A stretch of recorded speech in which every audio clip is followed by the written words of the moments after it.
Et si la richesse que tu veux t'en était en réalité une épreuve plus dangereuse que la pauvreté? Aujourd'hui, on plonge dans une analyse spirituelle et psychologique d'un des plus grands paradoxes de la vie. Pourquoi le Coran, la Sunna, la trace prophétique et même la psychologie moderne alertent sur les dangers cachés de l'abondance?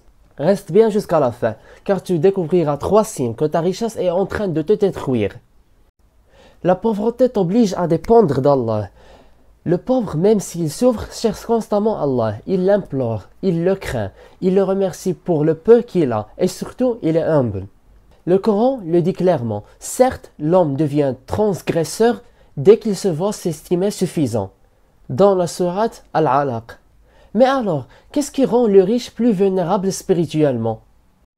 La richesse crée l'illusion du contrôle. Le riche peut croire qu'il n'a plus besoin de Dieu. Il commence à penser « J'ai réussi grâce à mon intelligence, mes efforts, mes stratégies. » Mais ils oublient que le véritable donateur c'est Allah. Et cette illusion mène à l'orgueil, la négligence de la prière, la dépendance à l'argent. Et tu veux savoir ce qui est encore plus dangereux que l'illusion? L'attachement. L'attachement émotionnel à l'argent est égal poison invisible. Quand l'argent entre dans ton cœur, il ne devient plus un outil, mais une idole. Tu stresses quand tu perds, tu paniques quand tu gagnes moins, tu vis pour le prochain chiffre. Le prophète, que la paix et la bénédiction soit sur lui, a dit « Malheur à l'esclave du dinar et du dirham ». C'est-à-dire, celui dont le cœur est attaché à l'argent.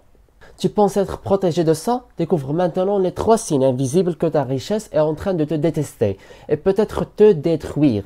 Donc je te donne les 3 signes que ta richesse est une épreuve. Premièrement, tu t'éloignes de la salat ou du dhikr quand tu gagnes plus. Deuxièmement, tu hésites à donner en sadaqa, en aumône, en charité, alors que tu peux. Troisièmement, tu penses constamment à l'argent, même dans ta prière. Si tu reconnais un seul de ces signes, réveille-toi maintenant.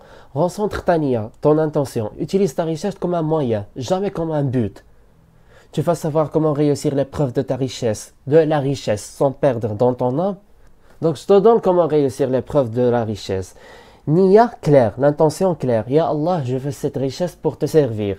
Discipline spirituelle constante. Ne pas rater ta salat, ta prière, même dans les périodes de business. Sadaqa, charité, aumône régulière, même minime, elle purifie ton cœur. Entourage pieux, qui te rappelle d'Allah, Allah quand tu l'oublies. Et surtout, n'oublie pas, la richesse ne te définit pas. C'est ce que tu en fais qui compte. Je te donne une clôture puissante. Tu veux devenir riche sans perdre ta foi?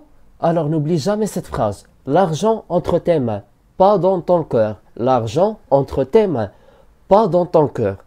Abonne-toi pour plus de vidéos qui ont lien, l'islam, mindset et réussite. Et partage cette vidéo à quelqu'un qui pense que la richesse, c'est uniquement une bénédiction. Et je m'interroge, comment es-tu intéressé à ce contenu sans que tu watches les vidéos précédentes dont on parle de la religion islamique, de la liberté financière et de la psychologie moderne? Watch-le. À très bientôt.